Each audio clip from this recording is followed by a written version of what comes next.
Hamıdan dostlar, mən Mahir Bey sizlərlə birlikdə çevrə nədir onu anlatacağım. Birinci başda çevrə nədir? Müstəvi üzərində verilmiş nöqtədən eyni uzaqlıqda yerləşən nöqtələr çoxluğu çevrə adlanır. Həmin nöqtə çevrənin mərkəzi də adlanır. Və indi mərkəz nədir? Mərkəz yəni burada ortada olan nöqtə çəkdim amma bax bu. Bu nə mərkəz adlanır? Başlayaq. Bu arada 11 qaydası var, 11 qaydası deyəcəm. Çevrənin mərkəzi, bu arada shorts videomda bunun şəklinə təzəm gelir, rahat baxın, əzbərləyin. Çevrənin mərkəzi ilə istənilən nöqtəsini birləşdirən parça çevrənin radiusu adlanır. Radius nədir? Radius, baxın, buradan çəkdikdə bura radius adlanır. Bu radius. Sonra, gedək öbürsünə, deyir, çevrənin istənilən iki nöqtəsini birləşdirən parça vətər adlanır. Vətər nədir? Vətər isə, bu bax.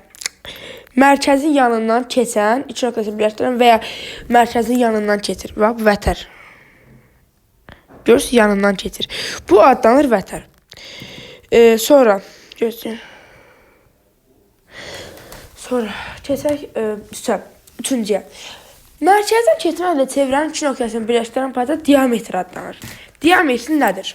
Diametr, baxın. Belə də belə bir mərkəzdən keçir.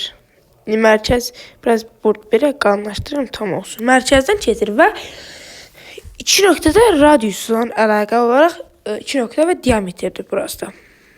Bu diametr adlanır. Hamısını əsas almışsınız. Keçək dördüncüyə. Diametr ən böyük vətərdir. Diametr uzunluğu radiusdan 2 dəfə böyükdür. Sonra bunun hamısının şəklini shorts atacağım şəklini, rahat ondan yazarsınız. Təpə nöqtəsi çevrənin mərkəzi ilə olan bucaq mərkəzi bucaq adlanır. Mərkəzi bucaq nədir? Gəl onu seçək sizə. Görə. Mərkəzi bucaq belə.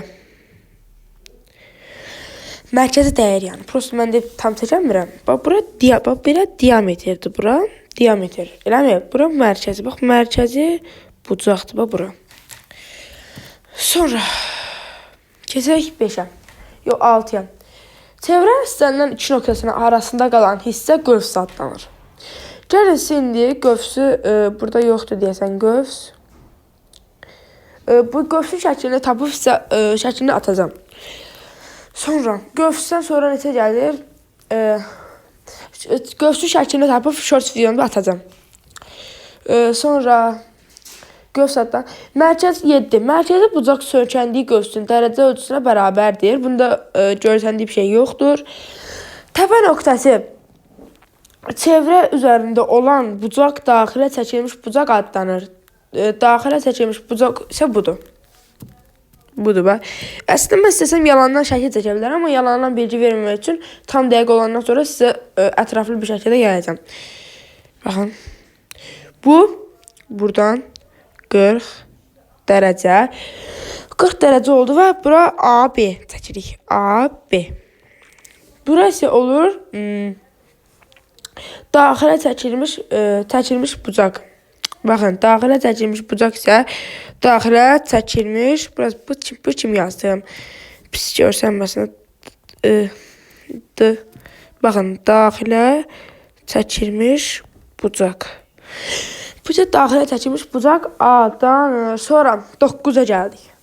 Daxilə bucağın dərəcəsi söykəndiyin qövsün yarısına bərabərdir. Yenə bu qaydadır. Hamısı qaydadır. Bu çəkilən bir şey deyil. Sonra çevrə ilə ortaq nöqtəsi olan düz xətt toxunan adlanır. Toxunan nədir?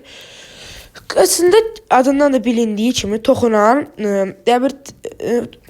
çöldə olur. Baxın, heç mərkəzlə əlaqəsi yoxdur. Baxın, buradan belə toxuna gedir. Yəni, biraz mən çəkdim. Toxuna gedir buradan. Bu olur toxunan bucaq. Sonra keçək 11-ə, sonuncuya. Çevrə ilə iki ortaq nöqtəsi olan düz xətt kəsən adlanır. Kəsən nədir? Kəsənin də deyəsən şəkli burada yoxdur. Amma kəsən, burada kəsən budur. Çaşdım. Kəsən budur, bax. Bu indi toxunan, bu toxunan idi. Toxunan. Bu da kəsəndir. Bir kəsir. Və buradan. Kəsir də çevrəni kəsir. hər tərəfi kəsirdim. İndi videomuz bura qədər idi. Shorts dediyim kimi shorts videoma gedib baxıb bu şəkilləri yazmağı unutmayın. Sağ olun, salamat qalın.